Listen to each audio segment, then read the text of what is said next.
आउज़ुबिल्लाहिमिनश्शैतानिर्रजीम बिस्मिल्लाहिर्रहमानिर्रहीम।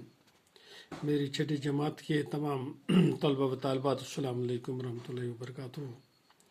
चूँकि आप सबों को मालूम है कि हमने कल सेहत और सफाई का जो टॉपिक लिया है, सबक लिया है, तो इससे आगे आज पढ़ेंगे। हम पहुँच गए थे सफ़र नंबर 89, तो इसका ये लास्ट पैराग्राफ है।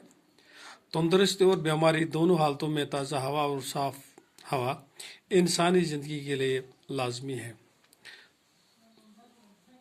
अच्छा खून सिर्फ अच्छी ग़िज़ा और साफ खुराक से ही नहीं बनता, बल्कि ताज़ा और साफ हवा भी इसके लिए ज़रूरी है।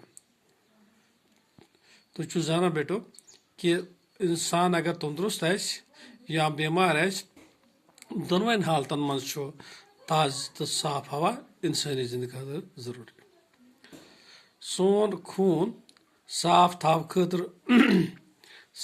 खतर सिर्फ जान गुज़ा तो साफ खुराक जरूरी, बल्कि ताज़ हवा तो साफ हवा गई। सुबह सवेरे हवा खुरी से सुस्ती दूर हो जाती है, क्योंकि आप बच्चे जानते हैं कि जब हम सुबह उठते हैं कि जो हवा सुबह का होता है वो ताज़ा हवा होती है। इसमें हमें वर्जिश करनी चाहिए ताकि जो हमारी जो सुस्ती है वो दूर हो जाए।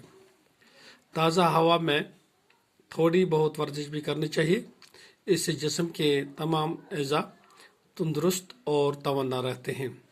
ताज़ा हवा ग़िज़ा के हज़म होने में भी मददगार साबित होती है, क्योंकि आप जानते हैं कि जब सवेरे हम उठते हैं तो पत्त वुचान कि ताज़ा हवा अत मज पज़ अस वर्जिश करें, तो अम सैनिस जिस्म में अज़ा तम तंदुरुस्त तो ताकतवर रोजान।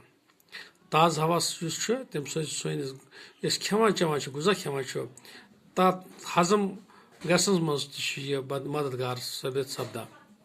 तो कह अल्फाज वो दारोमदार इंसार तवन्ना ताकतवर हवा खुली हवा में सैर करना। बस बेटो आज का हमारा जो है बस इतना ही सबक है, कल और पढ़ेंगे। अस्सलाम वालेकुम रहमतुल्लाहि व बरकातुहू।